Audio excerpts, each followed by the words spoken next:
기도 시작하겠습니다. 사랑과 은혜가 풍성하신 하나님 아버지, 오늘 또 비록 앞두고 사신 성전으로 인도하사 주일 예배 드리게 하시니 감사합니다.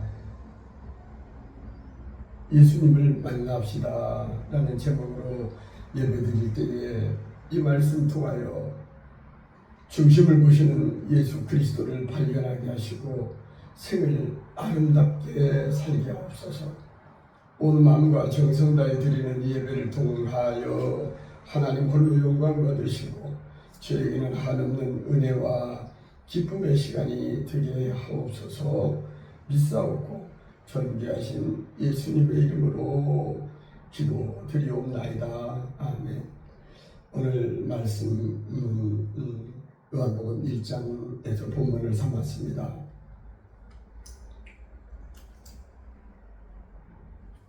십 14절에 보면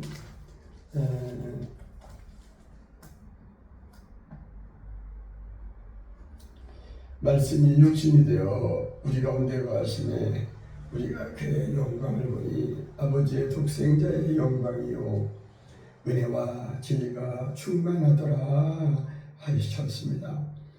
은혜와 진리가 충만하더라. 혹시 저 과천과 안양과 또 여기 장기동에도 은혜와 진리 교회가 있지요. 조영봉 목사님으로 기억을 하는데요. 아마 거기서 따온 그 교회 이름이 아닌가 싶습니다. 또 19절에서 28절은 세례 요한의 증언으로서 요한이 대답하되 나는 물로 세례를 베풀거니와 너희 가운데 너희가 알지 못하는 한 사람이 있었으니 곧 내 뒤에 오시는 그니라. 나는 그의 신발끈을 풀지도 감당하지 못하겠다고 하셨는데, 이 일은 요한이 세례를 베풀던 곳 요단강 건너편에 베다니에서 일어난 일입니다. 또 29절에서 하나님의 어린 양을 보라 라고 하는데, 그 이튿날 요한이 예수님께서 자기에게 나오심을 보고 보라 세상죄를 지고 가는 하나님의 어린 양이로다 라고 하셨지요. 참고로 저희 꿈의교회 유튜브 제목이 어린 양 TV입니다. 세상죄를 지고 가는 하나님의 어린 양이라는 그 말에서 장명을 어린 양 TV로 하였습니다. 그리고 42절에 보면 요한의 두 제자가 나옵니다. 하나는 시몬 베드로의 형제 안드레요, 또 하나는 요한의 아들 시몬이 장차 개발하리라 하면서 개발은 그 번역하면은 베드로입니다. 복음성과 가스펠송 그 요한의 아들 시몬아 1182쪽 한번 부르고 싶네요. 네가 다른 사람보다 나를 더 사랑하느냐 하고 주님이 물으십니다. 가사를 생각하면서 불러보죠.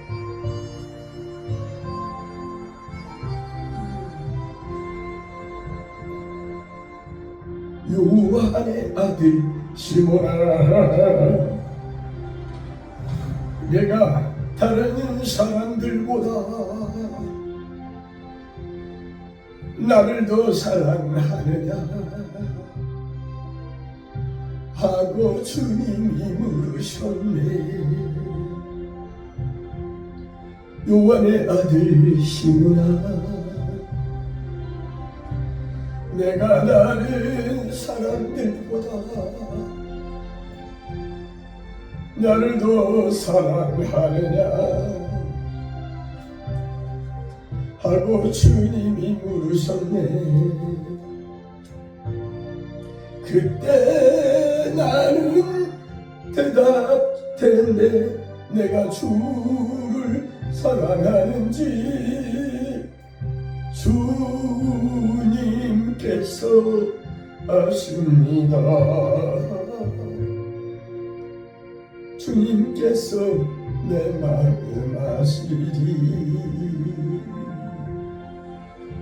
요한의 아들 시몬아,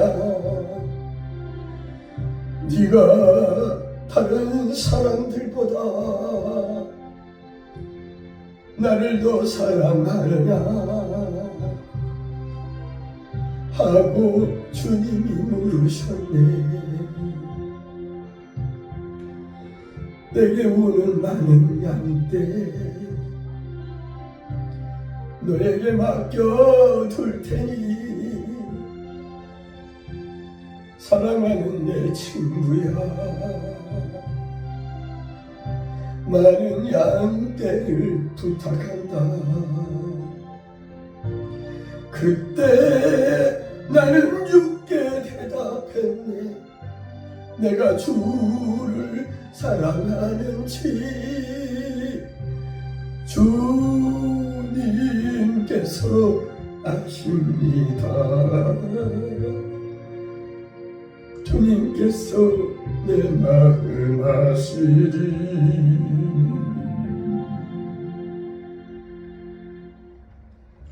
주님께서 내 마음을 아실 것입니다. 오늘 본문은 요한복음 1장 우리가 같이 합독한 43절에서 마지막 절 51절까지로 오늘 말씀의 제목은 예수님을 만납시다 라고 정했습니다. 자, 그러면 오늘은 요한복음 1장 43절에서 51절에 있는 말씀 가지고 예수님을 만나다라는 제목으로 말씀을 나눌 때에 불같은 성령의 불이 우리의 각각의 심령마다 임하고 심령의 은혜의 장중에 우리가 사로잡히는 뜻깊은 인생 일대의 역사적인 귀한 시간이 되기를 바랍니다. 오늘 제목은 예수를 만납시다로서 그 설교의 주제는 영접입니다. 예수님을 받아들이는 것입니다. 만나는 것입니다.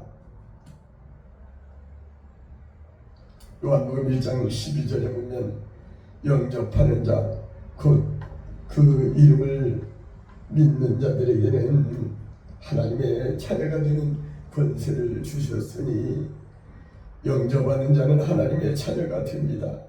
아멘이죠. 믿으면 아멘합시다. 영접은 받아들이다, 환영하다, 또 생각하다 라는 의미로 주님을 영접한다고 하는 이 말의 뜻은 자신의 굳게 닫힌 마음의 문을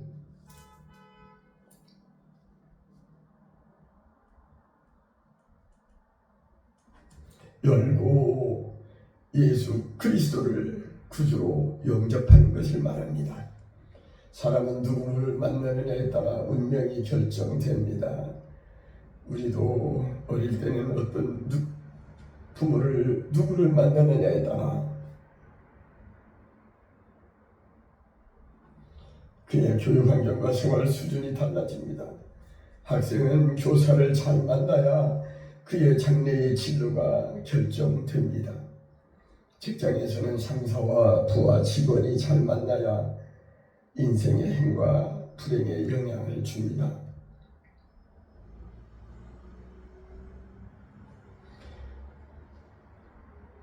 무당을 찾아가서 사주팔자와 관상을 볼 게 아니라 그 집안의 부모 등 가풍도 중요한 것 같습니다. 특히 우리는 영적으로 신앙생활에서 가짜 거짓 선지자를 만나는 것은 참으로 불행한 것입니다. 진실하고 양을 위해 희생할 각오로 목양 일념으로 목회하는 선한 목자를 만나는 것은 그야말로 복 중에 복이라고 생각합니다. 오늘 한국에 왔다가 예배드린 사람 없냐고 하면서 다음에 온다고 그냥 갔어요. 퍼스트 임프레션, 첫인상도 좋고 오시면 참 좋겠다 싶은데 예배를 드리시지요 라고만 해도 제 복장도 오늘 말씀 순서지를 준비하다가 그 복사하는 과정에 좀 시간이 걸리다 보니까 양복 입고 올 시간이 없어서 오늘처럼 누군가 올지 몰라 11시에 시간을 지키려고 그냥 복장 그대로 왔더니 복장이 그래서요 그래요 그랬더니 아무 말이 없이 돌아갔습니다. 우리는 누구를 만나느냐는 것이 중요합니다. 영등포에 성락교회라고 하는 그 교회가 있는데 그 이단이라고 하고 그 유튜브에서 저는 봤습니다만은 모 권사님은 그 방송에도 나왔다고 그래요. 이중생활을 하는 그 목회자의 제목으로 나왔다고 하는데 우리는 목회자도 잘 만나야 합니다. 이율배반적이고 가식적인 이러한 목회자도 없지 않아 있는 것 같습니다. 인근의 하나교회는 이제 4월 28일 오늘 총통원주의를 하는데 그 캐치프레이즈로 그 누구를 인생은 만나느냐에 따라 달라지고 어느 교회를 선택하느냐에 따라 인생의 행과 불행이 결정된다라는 말을 썼길래 제가 전도지에 머릿말에다가 인용을 했습니다만 우리는 만남이 참으로 중요합니다. 그래서 오늘은 예수님을 만난 나다네를 통하여 우리가 교훈 삼아야 할 것은 무엇인지 살펴보며 은혜를 나누고자 합니다. 첫째는 사람을 음으로 취해서는 안 됩니다. 오늘 본문 47절에서는 예수님께서 나다네엘이 자기에게 오는 것을 보시고 그를 가리켜 이르시되 보라 이는 참으로 이스라엘 사람이라 그 속에 무엇이 없다고 합니까? 간사함이 없다라고 했습니다. 또 사무엘상 3상 16장 7절에 보면 여호와께서 사무엘에게 말하기를 그의 용모와 키를 보지 마라. 내가 이미 그를 버렸노라. 사람의 복장을 볼 게 아니에요. 내가 보는 것은 사람과 같지 아니하니 사람은 외모로 보지만은 나 여호와는 중심을 그 마음을 본다고 하였습니다. 유대 경건주의자들이 예수를 만났음에도 실패하게 된 결정적인 원인은 사람을 외모로 취했기 때문입니다. 유대인 그들은 예수를 근본 하나님의 본체이신 그리스도로 보지 않고 갈릴리 나사렛이라는 동네의 한 가난한 목수의 아들로 보았기 때문에 결국 예수님을 배척한 것입니다. 사람을 몰라본 거죠. 사람을 외모로 취하면 예수님을 배척하는 이런 비극이 발생하게 됩니다. 우리 주변에 결혼 청년기에 도달한 젊은 청춘 남녀들은 눈에 보이는 시각적인 것에 치우쳐 배우자를 선택하는 것은 얼마나 지나지 않아서 후회하기 쉽습니다. 그래서 여성은 감성에 약하고 남성은 보는 것에 시각에 약하다고도 하더군요. 학력이나 재력이나 성격, 집안 내력도 잘 살펴봐야지만 더 중요한 것은 그 신성이 반듯해야 합니다. 중심이 견고하게 서야 한다는 것입니다. 믿음을 갖고 우리를 지으신 창조주 하나님을 경외하며 하나님 제일주의로 말씀 제일주의로 교회 제일주의로 우리는 생활하면서 선플라워처럼 해바라기처럼 우리는 늘 주님을 바라보고 의지하며 순종하는 주바라기로 믿음 좋은 배우자를 선택하는 것이 가장 안전하고 확실한 결혼의 조건으로 삼아야 크리스찬 스위트 홈을 이루며 행복한 결혼 생활을 할 수 있습니다. 하나님께 영광 돌리는 가정이 될 수 있다는 말입니다. 두 번째, 우리는 예수님을 만나야 합니다. 예수님은 누구십니까? Who are you? 당신은 누구요? 하는데 Who are Jesus Christ?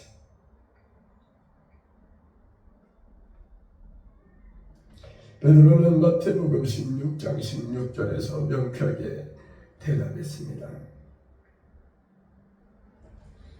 시몬 베드로가 대답하여 이르되 주는 그리스도시요 살아계신 하나님의 아들이십니다 라고 우리 예수님이야말로 그리스도시요 살아계신 하나님의 아들이라고 고백했습니다. 죽은 자의 하나님이 아니라 산 자의 하나님이라고 답변한 것입니다. 마가복음 12장 27절에서도 하나님은 죽은 자의 하나님이 아니오 산 자의 하나님이라고 너희가 크게 오해하였도다 라고 했지요.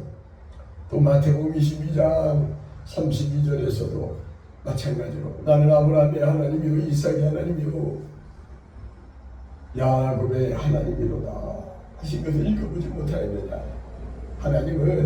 하나님은 죽은 자의 하나님이 아니요 살아있는 자의 산 자의 하나님이십니다 라고 죽은 자의 하나님이 아니라 살아계신 하나님이라고 강조하십니다. 찬송가 96장에 하나님은 예수님은 누구신가? 골로새서 1장 18절의 말씀 그는 몸인 교회의 머리시라 그가 근본이시오 라는 말씀을 토대로 하여 우리나라 선교사로 40년을 봉사한 밀로아라는 선교사가 작사한 것으로서 약한 자를 강하게 하시며 생명이 되시고 심판하신 왕의 왕 되시는 주님을 찬양하는 찬송입니다. 예수님은 누구신가? 우는 자의 위로와 없는 자의 풍성이며 예수님은 누구신가? 우는 자의 위로와 없는 자의 동성이며 천한 자의 높음과 잡힌 자의 노임되고 우리 기쁨 되시네. 우리 주님은 약한 자의 강함과 눈먼 자의 빛이시며 병든 자의 고침과 죽은 자의 부활되고 우리 생명이 되십니다. 우리의 생명이 되십니다. 우리 예수님은 추한 자의 정함과 죽을 자의 생명이며 죄인들의 중보와 멸망자의 솔베이션 구원되고 우리 평화가 되십니다. 우리 주님이 이 땅에 오신 것은 하늘보좌를 버리시고 이스라엘 베들레헴 말구 나사렛 동네에 오신 것은 피스메이커로 평화를 만드는 자로 오셨습니다. 우리 주님은 온 교회의 머리와 온 세상의 구주시라 모든 왕의 왕이요 심판하신 주님 되시고 우리의 영광이 되십니다. 여러분도 동의하면 아멘 하십시다.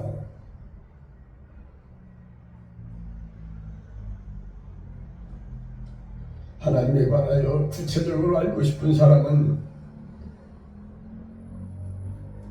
사랑의 하나님을 만나야 합니다.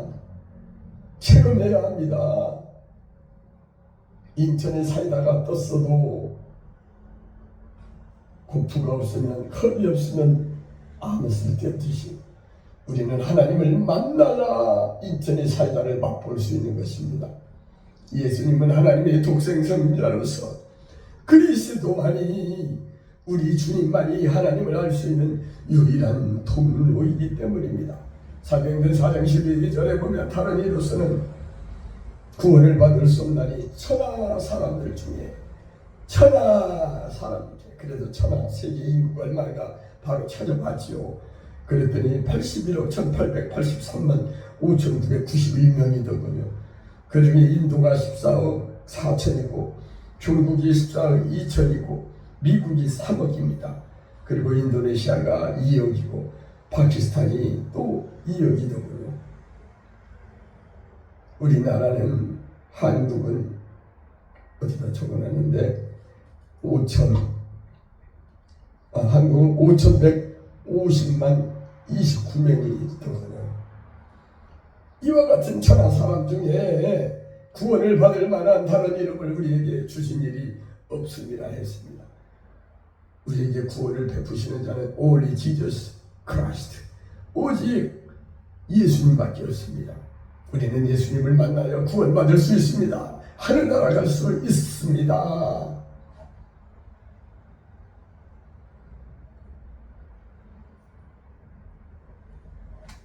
마지막 셋째는 인간의 지혜는 극히 제한되어 있다는 것입니다. 잠언서 9장 10절에 보면 여호와를 경외하는 것이 지혜의 근본이요 거룩하신 이를 아는 것이 명철이라고 기록하고 있습니다.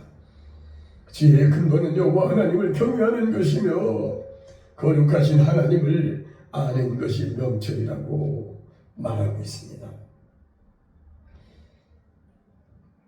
이성과 철학을 절대시하고 영웅시하는 사람들은 하나님을 우습게 보거나 경시해서는 안 됩니다. 하나님을 무시해서도 안 됩니다.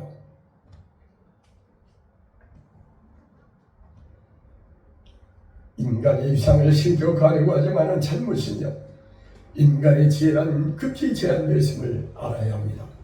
세상의 이치를 알고 세상사 모든 것을 다 안다는 것은 모순입니다. 우리의 지혜는 제한적으로 그 한계를 극복할 수 없습니다. 저 자신을 돌아보아도 풀 한 풀이 만들 수가 없고 숨쉬는 공기도 내 마음대로 만들어 숨쉴 수가 없듯이 인간은 나약하기 짝이 없습니다. 때로는 어린아이보다 더 무기력하고 어리석기도 합니다. 그러므로 연약한 우리는 주님 앞에서 자기를 낮추는 겸손이 필요합니다. 내일 일을 알 수 없습니다. 내일 일을 위하여 염려하지 말라. 한날 괴로우면 그날의 족하니라고 하지요.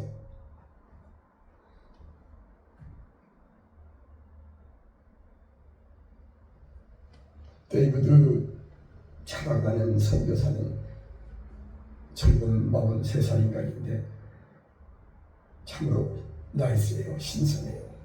그리고 최근에는 2022년, 2024년 최근에 일어날 경제 사정을 말하는 게 맞는 것 같았습니다. 대개 75%가 빚을 얻어서 집을 사고 하는데 집값은 자꾸 떨어지고 이자는 올라가고 어려움을 겪는다는 것이 현실인 것 같습니다. 그분이 아마 제가 알기로 회계사였던 것 같은데 젊은 나이에 세상적으로도 떨어지지 않는 직업을 갖고 있다가 하나님을 만나 귀하게 크게 사용되고 있는 분입니다. 이분이 말하기를 1초의 1도 우리가 모르지 않느냐라고 말하더군요.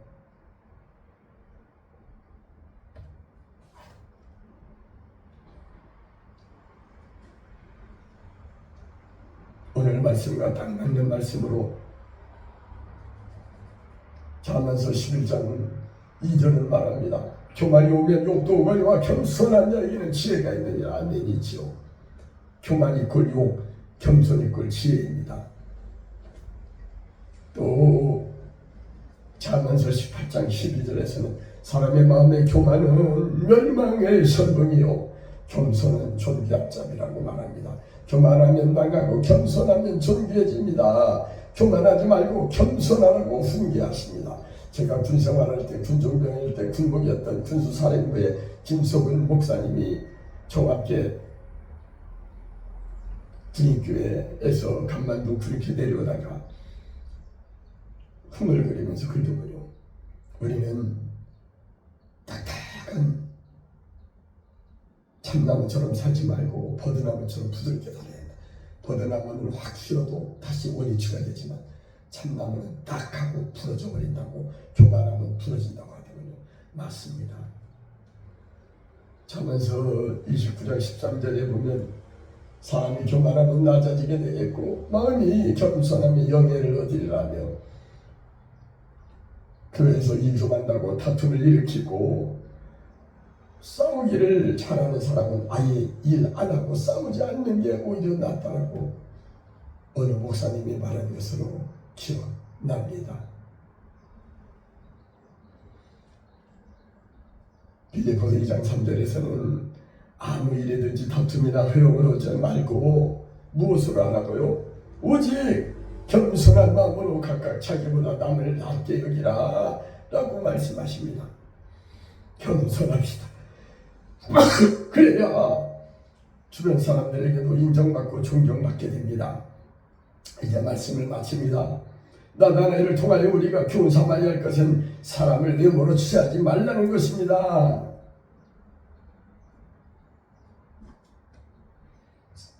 좌우지간 우리는 예수님을 만나야 삽니다.